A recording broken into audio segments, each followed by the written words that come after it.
Good morning all. Welcome to Learners Academy. So the topic is exercise number 10.3 का part number 3 करेंगे आज हम। दो पार्ट्स तो कर चुके हैं, पार्ट 3। अब देखो डायरेक्ट क्वेश्चन सारे हो गए। अब एक पांच अभी हम क्वेश्चन कल हमने 5th तक कर लिया है ना।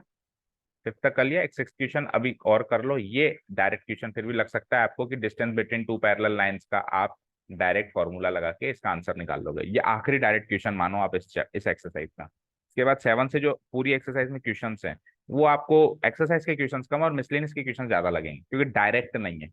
कायदे से यहाँ पे एक्सरसाइज खत्म हो गई, ऐसे मानो यहाँ से मिसलेनियस शुरू हो गई। मिसलेनियस में क्या होता है, कोई भी चीज डायरेक्टली नहीं गिवन होती है कि ये लो स्लोप, ये लो और निकाल लो। डायरेक्ट फॉर्मूला नहीं लगेगा, चीजें घूम फिर के होंगी। उसमें से डेटा आपको पिक करना है, क्या चाहिए क्या नहीं चाहिए। और आपका तरीका अलग हो सकता है, आपका तरीका अलग हो सकता है। यहाँ तक तो सबके तरीका सेम है क्योंकि डायरेक्ट क्वेश्चन है। इनडायरेक्ट क्वेश्चन में आपका तरीका अलग हो सकता है, आपका तरीका आप स्लोप से निकालो, आप पॉइंट से निकालो, आप किसी और से निकालो, आप किसी और से निकालो अगले क्वेश्चन से। 7th क्वेश्चन से तो ये मान के चलना बहुत अच्छे वाले क्वेश्चन है। अब ये एक आखिरी डायरेक्ट क्वेश्चन है जो कर लेते हैं अपन। Distance between two parallel line चाहिए। तो दो पैरेलल लाइंस की डिस्टेंस निकालने का सरल सा फॉर्मूला सीखा था, अप्लाई करके हम आंसर निकाल लें। अभी किस फॉर्मेट में है ये equations, a x plus B Y plus c equal to 0 के फॉर्मेट में है, यस और नो? उसी फॉर्मेट में है। और क्योंकि दो इक्वेशंस हैं तो किससे कंपेयर करोगे बताओ? A one x plus B one Y plus, नहीं सॉरी, पैरेलल लाइंस है ना। तो पैरेलल लाइन से तो एक्स और वाई के कोएफिशिएंट तो मैच होंगे ना वैसे भी। तो ए वन ए टू लेने की जरूरत नहीं, केवल और केवल सी वन और सी टू लेना पड़ेगा। अगर मान लो ये भी मैच नहीं होते तो A one B one C one, A two B two C two लेना पड़ता। बट क्योंकि पैरेलल लाइन से तो एक्स और वाई के कोएफिशिएंट तो मैच होंगे, या तो मैच होंगे या फिर प्रोपोर्शनल होंगे। दोनों में से एक चीज होगी। तो प्रोपोर्शनल होंगे तो जैसे मान लो 30 होता और ये क्या होता है 8 टू जा 16 होता है। ऐसे भी मिल सकते हैं, ऐसे भी मिल सकते हैं। क्यों? क्योंकि 15 का दुगना 8 का दुगना। तो प्रोपोर्शनल या इक्वल दोनों में से एक चीज मिलेगी। तो अगर इक्वल भी, अगर प्रोपोर्शनल भी मिल जाए तो 2 कॉमन लेके इक्वल बना सकते हैं ना अपन। अभी तो इक्वल बने बनाए मिल गए, नहीं मिलते तो ये काम करते। समझ आया कि जो भी चीज कही मैंने। तो इसको कंपेयर करूंगा मैं, A x plus B Y plus C one equal to 0 से। इसको कंपेयर करेंगे हम A x plus B Y plus C two equal to 0। ठीक है, डन। पहले तो मैं लिख दूंगा here the equations of line, here the equations of lines. इनको L1 L2 ले लेते हैं। L1 और पैरेलल लाइंस, ये दोनों लाइंस पैरेलल, ऐसा उन्होंने खुद ने क्लियर किया है तो हम भी लिख देते हैं equations of two parallel lines. उसने खुद ने क्लियर किया है ना कि पैरेलल लाइंस, देखो two parallel lines L1 and L2 are given as, this is the equation given। फिर हम क्या लिखेंगे, comparing them with the standard general form. ठीक है ना, standard general form that is, ये स्टैंडर्ड जनरल फॉर्म हो गई। कंपेयर करने के बाद वी गेट, कंपेयर करने के बाद वी गेट ए की वैल्यू दोनों से 15 आ रही है, चेक करो। ठीक है, बी की वैल्यू दोनों से क्या आ रही है, 8 आ रही है, चेक करो आ रही है। सी वन की वैल्यू इज, बोलो, -8। ठीक है, सी वन की वैल्यू माइनस का 34 एंड सी टू की वैल्यू प्लस का 31। क्लियर है यहाँ तक? चलो अब ये क्लियर है तो आगे का काम आप जानते हो क्या करना होता है। पैरेलल लाइंस की डिस्टेंस निकालने का फॉर्मूला लगाना होता है। नाउ डिस्टेंस बिटवीन टू, तो डायरेक्ट फॉर्मूला याद है, इसके इंट्रोडक्शन का आखिरी फॉर्मूला ये सीखा था हमने। Between two parallel lines L1 and L2 is given by, बोलो साक्षी याद है? मॉडुलस है ना, d equal to d for distance, modulus capital C1 क्योंकि जनरल फॉर्म में। और मान लो स्लोप इंटरसेप्ट फॉर्म में होती तो स्मॉल C1 हो जाता। ठीक है, divided by a root of a square plus b square. तो मुझे कहते हैं सर टोटल में मॉडुलस लगा दें तो कोई फर्क ही नहीं पड़ना। नीचे वाला तो वैसे पॉजिटिव लेना है आपको, नीचे वाला तो वैसे पॉजिटिव लेना है। तो ऊपर वाले में ही चांसेस है नेगेटिव होने के, तो ऊपर लगाओ तो ज्यादा बेटर, चाहो तो दोनों में लगा दो ये लो। ठीक है, कंफ्यूज नहीं होना, चाहो तो ऊपर लगा दो चाहो तो नीचे लगा दो, आंसर सेम ही आना है। नीचे वाला का रूट हम वैसे भी पॉजिटिव ही लेते हैं ना, नेगेटिव कहाँ लेंगे। तो चांसेस नेगेटिव आने के ऊपर से ही है। तो C1 क्या है बोलो, माइनस का 34, माइनस C2 क्या है बोलो, 31। ए स्क्वायर 15 का स्क्वायर, बी स्क्वायर 8 का स्क्वायर का रूट मॉडुलस। आगे बढ़ो तो क्या हो जाएगा, माइनस का 65 डिवाइडेड बाय 15 का स्क्वायर 225, 225 और 64 289। वैसे भी 15 8 17 का ट्रिपलेट होता है, याद होना चाहिए।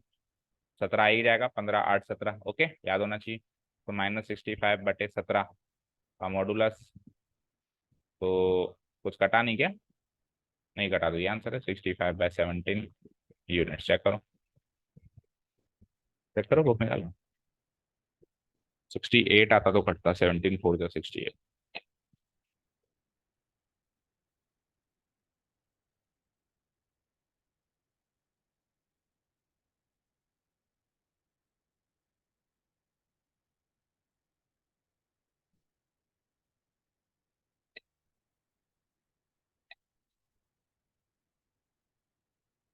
हम्म।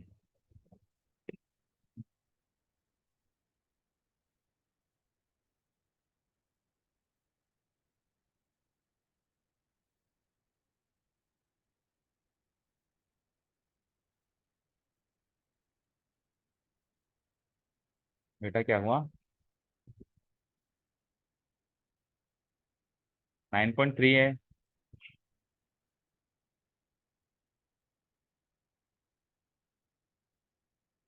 9.3 क्वेश्चन नंबर 5 का फर्स्ट। चेक करो अभी।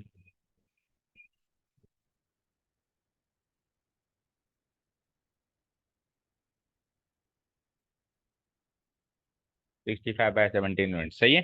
सेकंड क्वेश्चन भी बस ये है, यही सेम है। बस सेकंड क्वेश्चन में हमको क्या करना है, आंसर LMN इस फॉर्म में आएगा, देख रहे हो ना। इसको मैं शॉर्ट करूं तो कैसे लिख सकता हूँ इसको, तो कैसे लिखूंगा, LX then LY plus P equal to 0। And दूसरी इक्वेशन क्या हो जाएगी, LX plus LY minus R equal to 0। Done. तो दूसरी की इक्वेशन भी सेम है, बस क्या हो जाएगा यहाँ पे एक्स और वाई की टर्म्स तो हो जाएगी एल और वाई, चेंजेस कर दूं इसी में ही। ए और बी तो हो जाएगा मेरा एल और नहीं, एल और एल दोनों के लिए एल है। LX+LY तो ए बी एल और बी बी एल, मतलब एल की फॉर्म में आंसर आने वाला है, न्यूमेरिक फॉर्म में आंसर नहीं आएगा। और सी क्या हो जाएगा, पी आर, तो LPR इस फॉर्मेट में आंसर आएगा, कॉम्बिनेशन ऑफ LPR। तो ये हो जाएगा पी, वो क्या हो जाएगा -R। बताओ कोई डाउट? कर दें वैल्यूज पुट अप, कर दें। तो C1 - C2 करना है आपको, यहाँ पे रखो, यहाँ पे चेंजेस कर देता हूँ, फॉर्मूला वही रहेगा। Let's see the answer. तो C1 क्या होगा, P, -C2 क्या होगा, -R। नीचे आओ, तो A क्या होगा L², BB क्या होगा L²। Fine. P - N P+R divided by root twice of L² का मॉडुलस। तो आंसर क्या आ जाएगा, P+R। L² को सॉल्व कर दूं तो मैं √2L हो जाएगा ये। डन। √2L का मॉडुलस, यही आंसर है, चेक करो। 1/√2 कॉमन ले लो, बाहर निकाल दो, ये लो। कांस्टेंट का वैसे भी ये तो पॉजिटिव दिख रहा है ना, पॉजिटिव है। नेगेटिव आने की चांसेस तो P R और L के कॉम्बिनेशन से ही मिलेगा। जो भी नेगेटिव आएगा इन्हीं के कॉम्बिनेशन से आ सकता है, तो मॉडुलस इन्हीं पे लगाओ आप। 1/√2 को बाहर निकाल दो, अभी से मैच हो गया। 1/√2 P+R। कोई ऐसे नहीं कहेगा सर P+R भी तो पॉजिटिव ही आएगा, कोई गारंटी नहीं है। P+R की पॉजिटिव आने की गारंटी नहीं है बेटा। P को लो अभी -2 और R को लो -3, अब बताओ पॉजिटिव आ रहा है नहीं आ रहा है, नेगेटिव आ रहा है ना। तो P+R को भी मॉडुलस में रखना है, ठीक है। P R और L को तो आपको मॉडुलस में रखना पड़ेगा जब तक उसकी वैल्यू नहीं पता। 1/√2 पॉजिटिव 100%, उसको मॉडुलस से बाहर निकाल सकते हैं। समझ आया सारी बातें? तो डायरेक्ट क्वेश्चन था बस, A B C1 C2 चार कंपोनेंट्स पुटअप करो फॉर्मूला में और आंसर निकालो। अब चलें हम थोड़े से एडवांस क्वेश्चन। अब डायरेक्ट नहीं मिलेगा, अब पिक करना पड़ेगा सर। फॉर्मूले सारे कवर हो गए, distance between two parallel lines cover हो गया, distance between A point and A line cover हो गया, स्लोप इंटरसेप्ट फॉर्म सब कुछ कवर हो गया, सारे डायरेक्ट फॉर्मूले यहाँ पे कवर हो जाते हैं। तो आप मानो ही मत कि ये सेम एक्सरसाइज है, ऐसे मानो अब आगे से नेक्स्ट एक्सरसाइज शुरू हो गई, ऐसे अज्यूम करो। Find the equation of a line parallel to this passing through. अब शुरुआत में है तो ये एडवांस क्वेश्चंस, पर शुरुआत में इजी है, धीरे धीरे मुश्किल होते जाएंगे, ठीक है। तो अब आप पिक करो, अपना डेटा पिक करो कि चाहता क्या है वो हमसे। एक लाइन है, उसकी इक्वेशन चाहता है। अच्छा जी, ये लाइन इस लाइन के पैरेलल है, और ये ही लाइन इस पॉइंट से पास होती है। समझ आया?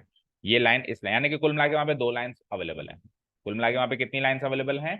दो। तो यूक्लिड ज्योमेट्री से मैं दो लाइन बना देता हूँ, एक्स एक्सिस वाई एक्सिस बनाने की जरूरत नहीं है। ये यूक्लिडियन ज्योमेट्री में बन गई दो लाइंस और पैरेलल है दोनों एक दूसरे से, तो पैरेलल बना दिया मैंने।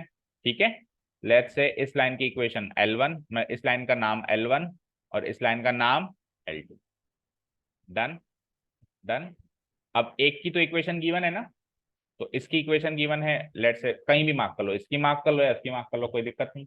तो इसकी मार्क कर दूं मैं, क्या गिवन है इक्वेशन? 3x - 4y + 2 बराबर 0। ये तो इसकी इक्वेशन गिवन है। इसकी इक्वेशन पता करनी है। डन। और जिसकी इक्वेशन पता करनी है उसका पॉइंट भी गिवन है। गिवन है, बोलो। कहीं पर भी मार्क कर दो, a - 2, a। तो जो भी डेटा उसने दे रखा था उसको मैंने पिक्चोरियली रिप्रेजेंट कर दिया है। समझ आया? एक लाइन तो L1 है, उसकी इक्वेशन तो साफ साफ गिवन है। दूसरी लाइन की इक्वेशन आपको फाइंड करनी है। और जो दूसरी लाइन है वो पहली लाइन जिसकी इक्वेशन गिवन है उसके पैरेलल है। और जो दूसरी लाइन है वो एक पॉइंट से भी पास करती है। ठीक है, क्लियर? ठीक है ना? अच्छा जी, एक और चीज, यहाँ पे एंड लिखा हुआ है, लैंग्वेज का भी बहुत बड़ा खेल है। एंड लिखा हुआ है, एंड लिखा हुआ है मतलब पहली लाइन ही पास कर रही है। लेकिन अगर यहाँ पे विच लिखा हुआ आ जाए ना, विच पासेस थ्रू, तो इसका मतलब है अब ये लाइन उस पॉइंट से पास कर रही है जो गिवन है। विच का मतलब क्या होता है? जो। पैरेलल टू दिस लाइन, जो इससे पास करे, तो जो मतलब ये वाली जो। समझ आ गया? अब एंड लिखा हुआ है तो एंड का मतलब है कि आगे वाली इंफॉर्मेशन भी इसी लाइन के लिए है, जो इक्वेशन आप, जिसकी लाइन की इक्वेशन आप निकालना चाहते हो, और पिछली वाली भी इसी के लिए। ठीक है, क्लियर? ओके। चलो तो अब करें क्या? ये तो हो गया गिवन डेटा। कोई भी डायरेक्ट, अभी इसमें डायरेक्ट क्वेश्चन थोड़ी ना, ये कि एक पॉइंट दे दिया या स्लोप दे दिया इक्वेशन बनाओ, या दो पॉइंट दे दिया इक्वेशन बनाओ। डायरेक्ट क्वेश्चन नहीं है, पिक करना है। अब आपको अपनी अपनी स्ट्रेटेजी स्टडी करनी पड़ेगी कि कैसे हम इस एक लाइन की इक्वेशन बना सकते हैं। बोलो साक्षी।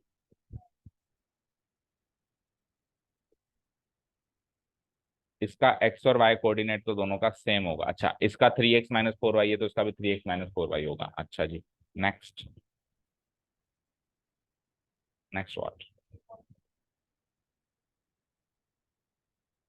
जो पॉइंट है वो उसकी इक्वेशन में पुट अप करते हैं। पॉइंट तो है आपकी बात में। साक्षी का कहना है कि इस लाइन की इक्वेशन में एक्स और वाई का कोएफिशिएंट तो सेम होगा, 3x - 4y है, 3x - 4y होगा। बस कांस्टेंट टर्म चेंज होगी, तो C1 ले लेता हूँ या C2 ले लेता हूँ। ये C2 निकालना है, बस आपका टास्क यही है। Equal to 0। एक तरीके से लाइन की इक्वेशन बन चुकी है। बस ये C2 की वैल्यू चाहिए। अब ये पॉइंट इसमें लाया करता है, तो इस पॉइंट की कोऑर्डिनेट्स इसको सेटिस्फाई करेंगे। इसको पुटअप करते हैं तो C2 भी क्लियर हो जाएगा। तो 3 × -2 -4 × 3 +C2 = 0। तो -6 - 12 +C2 = 0। तो C2 की वैल्यू हो जाएगी +18। हो जाएगी। अब C2 की वैल्यू +18 अगर मैं इसमें पुटअप कर दूं तो फाइनल आंसर आ गया। मैच हो गया? हो गया, एग्जैक्ट मैच है। 3x - 4y + 18। तो सही है, आपका लॉजिक बिल्कुल करेक्ट है। तो इस तरीके से डिफरेंट स्टेट, अब सही बताऊं तो ये स्ट्रेटेजी मैंने पहली बार ही किसी के मुंह से सुनी है और अप्लाई करी। बट बात था, पॉइंट में दम था कि पैरेलल लाइन से तो वो कोएफिशिएंट सेम रख सकते हैं, मतलब प्रोपोर्शनल रख सकते हैं। सेम तो नहीं रख सकते, बट ठीक है, 3 और 3, 4 और 4 प्रोपोर्शनल है। और C2 एक चेंजेस आएगा, आएगा तो वो निकालना है। ठीक है, एक दूसरा इसका कॉन्सेप्ट हम ये भी लगा सकते हैं, ये आपने बहुत ही एडवांस सोचा है और अच्छा सोचा है ना? I must say very good for this to you. आपने पहले कभी सॉल्व किया गया था? अचानक माइंड में आया। तो ये अचानक माइंड में तभी आ सकता है जब आपने कॉन्सेप्ट को इन डेप्थ से पढ़े। ऊपर ऊपर से पढ़ने वाले का इतनी चीज, इतनी डेप्थ वाली चीज अचानक से माइंड में नहीं आ सकती। अब बेसिक तरीका क्या होगा इसका? ये तो एडवांस तरीका हो गया ना। बेसिक तरीका क्या होगा? बेसिक तरीका ये होगा कि क्योंकि दोनों लाइन पैरेलल है तो दोनों का स्लोप इक्वल है। तो उस लाइन की इक्वेशन से उसका स्लोप आ जाएगा, y = mx + c से कन्वर्ट कंपेयर कर दूंगा तो मैं उसका स्लोप, इसका स्लोप, तो इसका स्लोप और इसका पॉइंट गिवन है, तो पॉइंट स्लोप फॉर्म से इसकी इक्वेशन बना दो। एक पॉइंट गिवन है, एक स्लोप गिवन है। समझ आया? ये इसका बेसिक तरीका, उससे करके देखो। तो उससे हम क्या करेंगे? हमको सबसे पहले इस लाइन की इक्वेशन गिवन है, the equation of line L1 is given है। और 10 नए तरीके और हो सकते हैं अभी इस क्वेश्चन को सॉल्व करने के। ठीक है, is given as, is given as. So what's the equation? Tell me. 3x minus 4y plus 2 equal to 0. तो हम इसको y equal to M x plus C में कन्वर्ट कर रहे हैं. क्यों? ताकि हम क्या निकाल पाए? इसका स्लोप निकाल पाए. या तो उससे करो या फिर स्लोप का डायरेक्ट फॉर्मूला आपको पता होना चाहिए, minus a by b. Minus a by b यानी माइनस ए बाई माइनस 3/4 आएगा. चाहो तो वैसे कर लो, चाहो तो कंपेयर करके करो. ठीक है, कंपेयर करूँ तो क्या हो जाएगा? 4y को उधर भेज दूँ तो 4y equal to 3x plus 2. तो y equal to 3/4x plus 2/4 यानी 1/2. हो गई है y equal to M x plus C वाली फॉर्मेट. अभी भी देखो 3/4 ही आ रहा है, और डायरेक्ट कर देता तो भी 3/4 ही आता. ठीक है, comparing it with the standard. एक लाइन लिखूंगा, comparing it with the standard slope intercept form which is y equal to M x plus c. We get, यहाँ से स्लोप निकालना है बस मेरा. सी तो सी ये आ गया और एम ये आ गया, लेकिन सी से मुझे कोई मतलब नहीं है, मुझे तो स्लोप निकालना है. ठीक है, वी गेट. एंड क्योंकि मैंने इस लाइन को L1 लिखा है तो इसके स्लोप को भी M1 लिखूंगा. Okay, we get M1 equal to 3/4. कोई डाउट यहाँ तक? बोलो कोई doubt?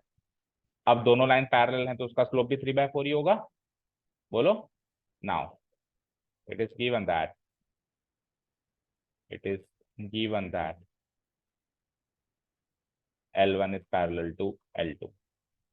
L1 is parallel to L2 given है. तो L1 अगर पैरेलल है L2 के, सो M1 होगा इक्वल टू M2 के. इसका स्लोप और इसका स्लोप इक्वल होगा. इसका स्लोप M1 3/4 आ गया तो M2 भी क्या हो जाएगा? इम्प्लाइज M2 भी क्या हो जाएगा? 3/4. तो ये लो साहब, जिसकी इक्वेशन चाहिए उसका स्लोप आ चुका है 3/4. और एक पॉइंट इसका ऑलरेडी गिवन है, जहां से पास होती है तो पॉइंट स्लोप फॉर्म से इसकी इक्वेशन बना देंगे हम. Now equation of line L2 चाहिए आपको, क्योंकि L1 की तो गिवन है. L2 passing through passing through A passing through A जिसके कोऑर्डिनेट्स है -2, 3 and with slope M2 equal to 3/4 is given by. बोलो पॉइंट स्लोप फॉर्म में इक्वेशन कैसे बनाते हैं? बोलो. y minus y1 equal to slope slope जो कि मैंने M2 लिया है इंटू x माइनस x1, ऐसे बनाते हैं. कर दूं वैल्यूज पुटअप. तो y माइनस y1 क्या हो जाएगा? 3. स्लोप इसका है ही सही, सेम पहले वाला ही, पिछली वाली लाइन का ही. x माइनस x1 यानी -2. कर दूं सॉल्व. तो 4 को इधर ले आओ तो 4y माइनस 4 3 जा 12. 3 को अंदर भेजो तो 3x और +2 यानी +6. इम्प्लाइज इम्प्लाइज सबको इधर ले आओ RHS में. तो 3x तो यहाँ हो ही सही, 4y इधर आके -4y हो जाएगा, -12 इधर आके +12, 12 + 6 18 हो जाएगा. यही आंसर आ रहा है, चेक करो. उससे भी यही आ रहा था, 3x माइनस 4y प्लस 18. तो ये तो है पूरा बेसिक तरीका, आपको बुक्स में यही मिलेगा, कहीं पर भी आप सर्च करोगे. And this was an excellent method suggested by Sakshi. ठीक है, ये मेथड एक्चुअली जो आप कह रहे हो ना, पॉइंट इसको सेटिस्फाई करेगा, ये 3D में बहुत काम आएंगे. ये वाला एडवांस मेथड वहां पे तो इसके बिना काम ही नहीं चलेगा. अब इसके बिना काम तो चल रहा है एटलीस्ट. ठीक है, क्लियर है. तो आप आई विल सजेस्ट दोनों मेथड नोट्स में नोट डाउन करें. Method 1, method 2. समझ आएगा दोनों मेथड. चलें नेक्स्ट क्वेश्चन पे. 8th 1 आपका हो गया टाइम. जाओ, आपका तो है अभी बस बचा हुआ, स्कूल जाना है. अच्छा, 8 देखो. Find the equation of line perpendicular to this having x intercept 3. एक ऐसी लाइन की इक्वेशन बताइए जो कि इसके तो परपेंडिकुलर है, इस लाइन के तो क्या है? परपेंडिकुलर है, और उसका एक्स इंटरसेप्ट 3. अब अगेन विच नहीं लिखा हुआ, यानी जिस लाइन की इक्वेशन चाहिए उसी का एक्स इंटरसेप्ट 3 है. अगर यहाँ पे हो जाता ना विच हैज, तो फिर इस लाइन का इंटरसेप्ट हो जाता हो. लेकिन एक चीज बताऊं, जिस लाइन की इक्वेशन ही देती है उसका बाकी कुछ देने की जरूरत ही नहीं पड़ती. इसमें से x intercept, y intercept, slope slope सब निकल जाता है. तो वो इसी का एक्स इंटरसेप्ट देगा तो हम पे कौन सा एहसान करेगा? इक्वेशन ही दे दी उसने तो दूसरी चीज क्यों दे रहा है? तो दूसरी चीज ऑब्वियसली दूसरी लाइन की. तो ये हिंट होता है ना, इक्वेशन बहुत बड़ी चीज है एक लाइन के लिए, उसमें से सारी चीजें निकल जाती है. ये सीखा है हमने. चलो, सो दो लाइन परपेंडिकुलर है. एक लाइन ऐसे बना दो एंड सेकेंड लाइन उसकी परपेंडिकुलर ऐसे. डन. डन. अब लेट्स से ये वाली लाइन को ले लो आप L1 और ये वाली लाइन ले ली मैंने L2 और लेट से इस लाइन की इक्वेशन गिवन है जो भी ये रही, ये रखी हुई है यहाँ पे, यही है ना, ये मान लो इस लाइन की इक्वेशन x-7y+5 = 0, इस L1 की इक्वेशन, ठीक है। नाउ व्हाट, अब एक्स इंटरसेप्ट 3 जो है वो उस वाली लाइन का, इस वाली लाइन का एक्स इंटरसेप्ट 3 है, तो एक्स इंटरसेप्ट को हम किससे मार्क करते हैं, याद करो। एक्स इंटरसेप्ट को हम किस लेटर से मार्क करते हैं, या तो हम उसको मार्क करते हैं डी से, या फिर हम उसको मार्क करते हैं बी से। अगर हम उसको टोटल इंटरसेप्ट फॉर्म में, नहीं ए, अगर टोटल इंटरसेप्ट फॉर्म में लेके जाए तो x/a+y/b=1, तो एक्स के नीचे ए आ रहा है, या तो हम उसको ए से मार्क करेंगे, और अगर हम इसको स्लोप इंटरसेप्ट फॉर्म में लेके जाते हैं m × x - d, तो उसमें हम इसको डी से मार्क करते हैं। अब आप खुद पहले तो ये डिसाइड करो कि हम इस लाइन की इक्वेशन किस अप्रोच से निकालेंगे। इसकी इक्वेशन गिवन है तो इसका स्लोप आ जाएगा, उससे उसका स्लोप आ जाएगा, और उसका एक्स इंटरसेप्ट गिवन है तो स्लोप इंटरसेप्ट फॉर्म से निकालोगे। स्लोप इंटरसेप्ट फॉर्म में हम एक्स इंटरसेप्ट को डी से मार्क करते हैं, तो डी लिख दूं फिर मैं। एंड देखो जब जब L2 है तो फिर D2 लिखो, हर चीज 2 2 2 करके लिखो। इसका स्लोप भी M2 लिखूंगा, इसका इसका स्लोप M1 लिखूंगा। दो लाइन है ना, तो 1 और 2 आ जाए तो हर जगह फिर 1 और 2 ही चलेगा, उसके सारे एट्रीब्यूट्स 1 और 2 में चलेंगे। तो D2 क्या हो जाएगा, एक्स इंटरसेप्ट गिवन है 3, डन। और ये परपेंडिकुलर, सॉल्व करें, ठीक है। तो है सबसे पहले तो वही इस लाइन की इक्वेशन गिवन है, इससे स्लोप निकाल लो mx+c से कन्वर्ट, यानी पहले वाला ही तरीका, करीब करीब। Here the equation of line L1 is given है, line L1 is given as. So tell me the equation of line L1 which is given x-7y+5 = 0. तो उसको मैं mx+c में कन्वर्ट करूं, mx+c में, हाँ स्लोप निकालना है कैसे भी करो। तो 7y उधर गया, x+5 इधर ही रह गया, ठीक है। तो y = 1/7x प्लस 5/7 आ गई है स्लोप इंटरसेप्ट फॉर्म वाली form. Comparing it with the standard slope intercept form, that is क्या होती है वो, क्या होती है, y = mx+c, क्योंकि ये फर्स्ट इक्वेशन है तो M1 C1 फर्स्ट लाइन है ना, ठीक है। तो C1 से तो मुझे y इंटरसेप्ट से, इस लाइन के y इंटरसेप्ट से तो मुझे मतलब है नहीं, इस लाइन के स्लोप से मुझे मतलब है। तो इसको मैं कंपेयर करूंगा तो वी गेट स्लोप यानी कि M1 = 1/7। अब पिछली बार पैरेलल थी तो M2 भी 1/7 हो गया, लेकिन इस बार पैरेलल नहीं है, परपेंडिकुलर है, तो स्लोप के का क्या रिलेशन होता है दो परपेंडिकुलर लाइन के बीच में, M1 - M1 × M2 = now it is given that it is given that L1 is perpendicular to L2, perpendicular to L2, so पहले पैरेलल लिखा था, पिछले इक्वेशन में भी परपेंडिकुलर।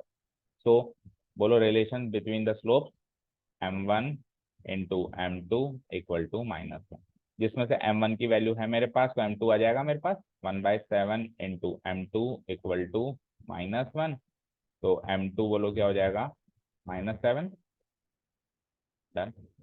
स्लोप आ गया, एक्स इंटरसेप्ट ऑलरेडी गिवन है D2, तो स्लोप एक्स इंटरसेप्ट फॉर्म से मैं इक्वेशन बना दूं, स्लोप वाई इंटरसेप्ट फॉर्म से नहीं, स्लोप एक्स इंटरसेप्ट, क्योंकि एक्स इंटरसेप्ट गिवन है, जो भी गिवन है ना, ठीक है। चलो now the equation of line L2, L2 चाहिए। Now the equation of line L2 with x intercept, with x intercept 3, x intercept क्या है 3, एंड स्लोप क्या है, स्लोप M2 क्या है -7, इस गिवन बाय, ये दो एट्रीब्यूट्स गिवन है और दो एट्रीब्यूट्स गिवन हो तो इक्वेशन बन सकती है। एक्स इंटरसेप्ट 3 गिवन है, स्लोप ये गिवन, इस given by, tell me the formula के दो या फॉर्म के दो, क्या फॉर्म होती है, स्लोप एक्स इंटरसेप्ट वाली फॉर्म क्या होती है बताओ।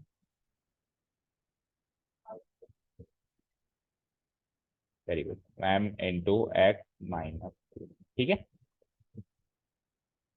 तो y, व्हाट इज y को y m नहीं लिखेंगे ना, M2 ठीक है, M2 लिखे, तो M2 कितना आया -7x - D2, ऊपर लिख ही दिया था हमने, यही है D2 3 है ना, तो D2 की जगह D2 की जगह -3 नहीं है, 3 है, याद रखना है ना। चलो सॉल्व कर दो तो it is like y = -7x 21।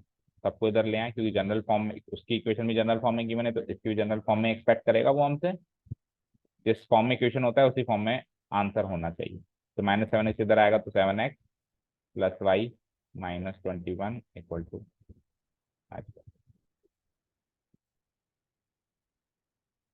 उसी फॉर्मेट में जनरल फॉर्म में ही -21 को उधर थोड़ा ना भेजा है, -21 को उधर भेज दो, कोई खास फर्क नहीं पड़ेगा, +21 हो जाएगा।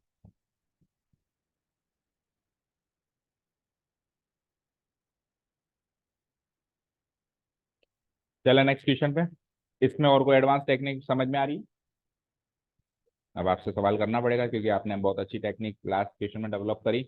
तो अगर इसमें भी और कुछ समझ में आ रही है, देखो इसमें और कोई टेक्निक अभी हाल फिलहाल नहीं लग पाएगी क्योंकि उसमें तो क्या था, एक्स और वाई कोऑर्डिनेट्स, एक्स और वाई के कोएफिशिएंट सेम रख दिए क्योंकि पैरेलल लाइंस हैं।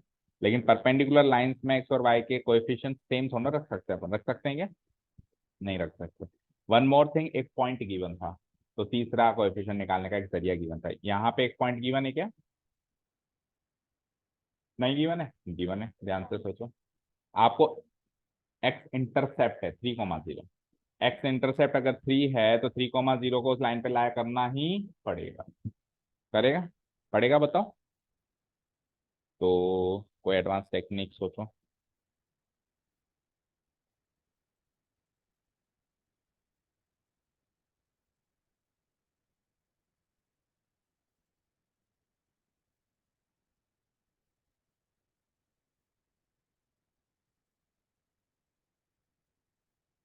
देखो एक टेक्निक ये हो सकती है, if you want to try, घर से ट्राई करना, मैं थोड़ा हिंट देता हूँ। ये इक्वेशन गिवन है और क्योंकि लाइन परपेंडिकुलर है तो अगली लाइन की इक्वेशन में कोएफिशिएंट एक्सचेंज हो जाएंगे और माइनस से मल्टीप्लाई हो जाएंगे, क्योंकि माइनस स्लोप का रिलेशन क्या होता है, m1 m2 इक्वल टू -1। उसमें क्या रिलेशन था, m1 बराबर m2। तो एक्स और वाई के कोएफिशिएंट कॉपी कर लीजिए क्योंकि बराबर थे स्लोप। अभी क्या रिलेशन है, अभी क्या रिलेशन है बताओ, m1 m2 -1। तो एक तो एक्सचेंज करने और हमें माइनस से भी मल्टीप्लाई करना है। तो इसका एक्स कोएफिशिएंट हो जाएगा -7x और उसका हो जाएगा +y। एंड अगेन तीसरा कोएफिशिएंट नहीं पता तो C2 इक्वल टू 0। अब इसके अंदर वो x जो पॉइंट गिवन था, एक्स इंटरसेप्ट अगर 3 है तो पॉइंट क्या हो जाएगा, 3,0। इसके अंदर 3,0 पुटअप करो और C2 निकालो। इस तरीके से घर पे क्या करना, चेक करके बताना कल की सेम इक्वेशन पे हम पहुंचते हैं नहीं पहुंचते। ठीक है, हम जितना ट्राई करेंगे, जितना रिसर्च करेंगे, हमारे लिए फायदा है एडवांस क्वेश्चन, और 3D में बहुत फायदा मिलेगा। ओके, चले नेक्स्ट क्वेश्चन पे। ट्राई करना, अगर आ जाता है तो अच्छी बात।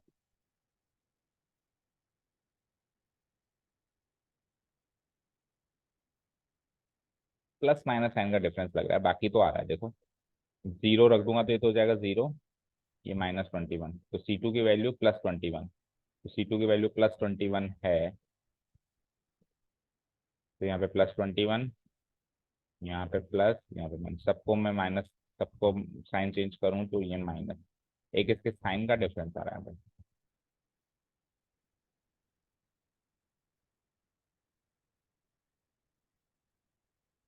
एनीवेज एक बार आप देखना है ना। चले नेक्स्ट क्वेश्चन पे भी। हाँ जी, क्वेश्चन नंबर अभी कौन सा करना है, 9th। 9th क्वेश्चन देखो क्या है, find the angle between the line. अब एंगल बिटवीन द लाइंस का क्वेश्चन वैसे तो पिछली एक्सरसाइज में था, है ना। और पिछली एक्सरसाइज में कुछ ऐसे था कि स्लोप गिवन होते थे और एंगल निकालने का एक फॉर्मूला सीखा था। ठीक है, अब इस एक्सरसाइज में एंगल निकालने का फॉर्मूला तो पिछली एक्सरसाइज सीखे, लेकिन स्लोप नहीं गिवन हो गया, इक्वेशन गिवन है। तो यहाँ से स्लोप निकाल लेंगे। एक बार स्लोप मिल गया तो पिछली एक्सरसाइज का इक्वेशन बन गया। इसकी तो कोई फिगर विगर बनाने की भी जरूरत नहीं है। समझ आया? ठीक है, बनाएं क्या फिगर, वैसे कोई खास जरूरत है नहीं। तो देखो, इक्वेशन ऑफ लाइन L1 ये गिवन है, इक्वेशन ऑफ लाइन L2 ये गिवन है, दोनों के हम स्लोप निकालते हैं। स्लोप निकालने के लिए वही y equal to mx plus c से इसको कंपेयर करना पड़ेगा। चलो स्टार्ट करते हैं। Here the equation of line L1 and L2 are given. तो L1 की इक्वेशन ये सामने मार्क कर देना, आप इक्वेशन 1 क्या है इसे, L2 की इक्वेशन। तो दोनों को मैं कन्वर्ट करूं स्लोप इंटरसेप्ट फॉर्म में टू फाइंड द स्लोप।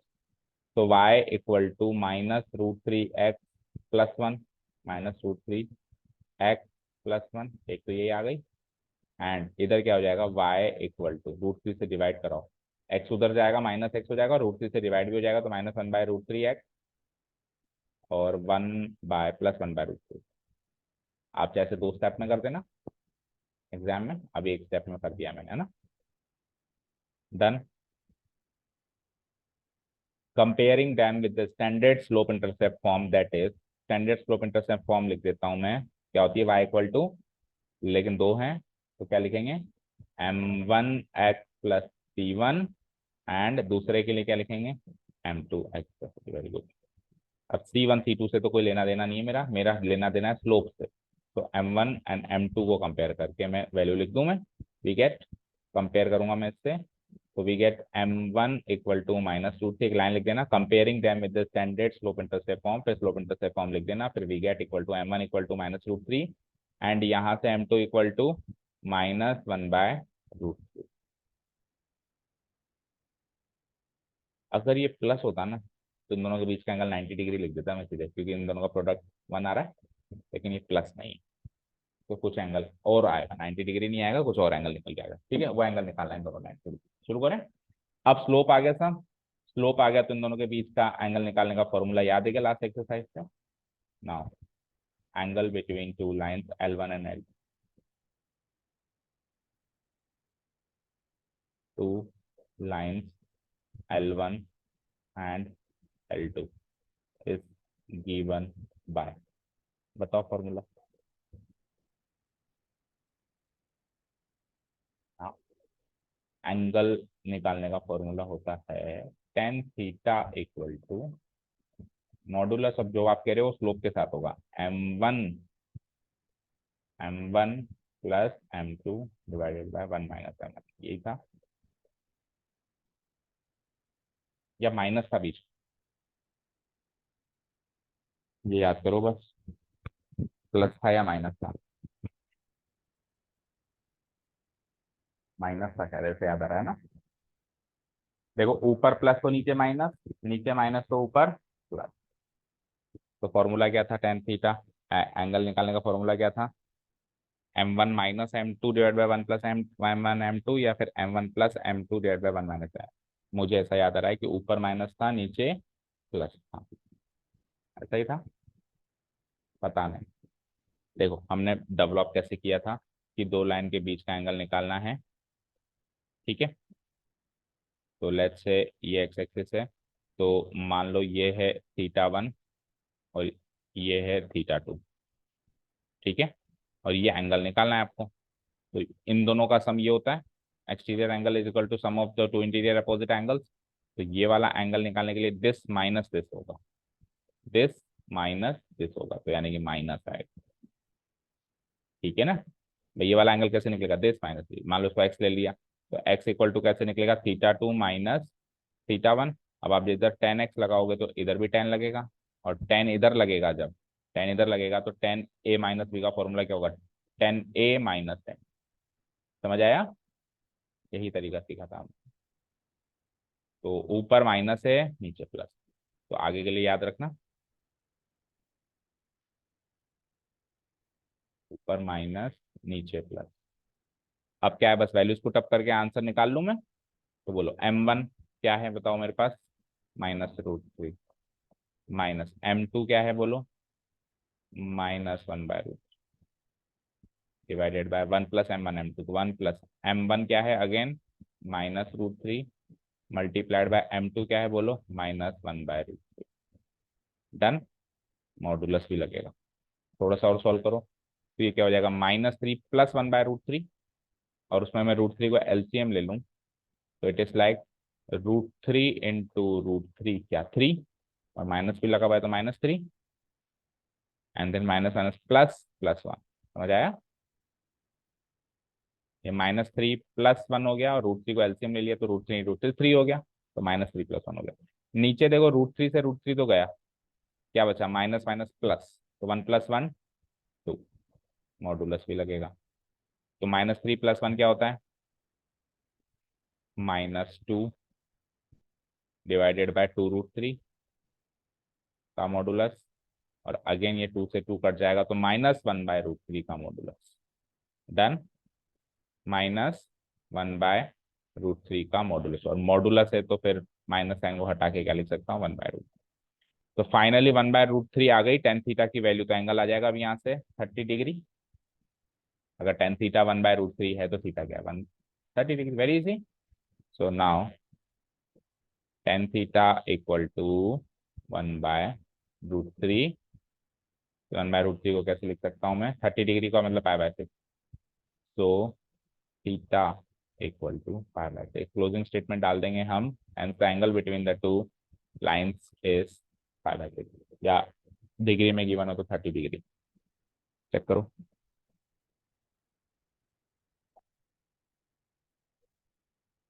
150 भी आएगा ना, ऑब्वियस बात है, दो लाइन के बीच में दो एंगल होते हैं। दो लाइन के बीच में कितने एंगल्स होते हैं, अगर ये 30 डिग्री है तो ये 150 है। इसने दोनों आंसर दे रखे हैं, ठीक है, तो लिख दो, तो कोई खास फर्क, तो रेडियन में नहीं दे रखा है इसने, डिग्री में दे रखा है। Theta equal to 30 degree, and दूसरा क्या हो जाएगा, 180 -30 यानी कि 150 डिग्री। आपको कोई फर्क नहीं पड़ता, आप एक भी डाल के आ जाओगे तो भी मार्क्स मिल जाएंगे, वो अंडरस्टूड है। एक्यूट ही डालना है बाय डिफॉल्ट, हमको एक्यूट ही मानना होता है, क्योंकि मॉडुलस से सॉल्व करके जो हमने फॉर्मूला में सीखा था, याद करो, tan theta equal to modulus m1 - m2 से सॉल्व करोगे ना, तो यहाँ से तो एक्यूट एंगल ही निकल के आएगा, यहाँ से तो, और ऑब्ट्यूस निकालना है तो फिर आप 180 से माइनस करके निकालो। उसने कुछ नहीं कहा है तो बाय डिफॉल्ट हम एक्यूट निकालेंगे। ठीक है, अभी सपोज करो मॉडुलस नहीं हटाऊं मैं यहाँ से, इसको -1/√3 रहने दूं, और tan theta equal to -1/√3 compare करूं तो फिर डायरेक्ट 150 आएगा, सेकंड क्वाड्रेंट वाला एंगल। और माइनस हटा दिया तो पॉजिटिव आ गया 30 डिग्री। और माइनस क्यों हटाया, जब मॉडुलस था, तो इसका मतलब क्या होगा, जब जब आप मॉडुलस लगाओगे तो उससे तो आंसर एक्यूटी आएगा। क्लियर हो गई सारी बातें, ठीक है। अब टाइम हो गया है क्या, बताओ कितने बजे जाना है स्कूल, जाना है अभी फिर, ठीक है। तो कितने क्वेश्चंस किए हमने, 9। आज कितने क्वेश्चंस कवर किए हमने, 9 हो गया, 8 हो गया, 7 हो गया, 6, 4 क्वेश्चन कर पाए। अब कल थोड़े से मोर एडवांस क्वेश्चन है, आज फिर भी, आज एडवांस पार्ट शुरू हुआ था लेकिन इतना ज्यादा नहीं हुआ, कल से ज्यादा एडवांस पार्ट है ना, तो get ready for that also. Thank you so much for listening to us, have a nice day, keep learning.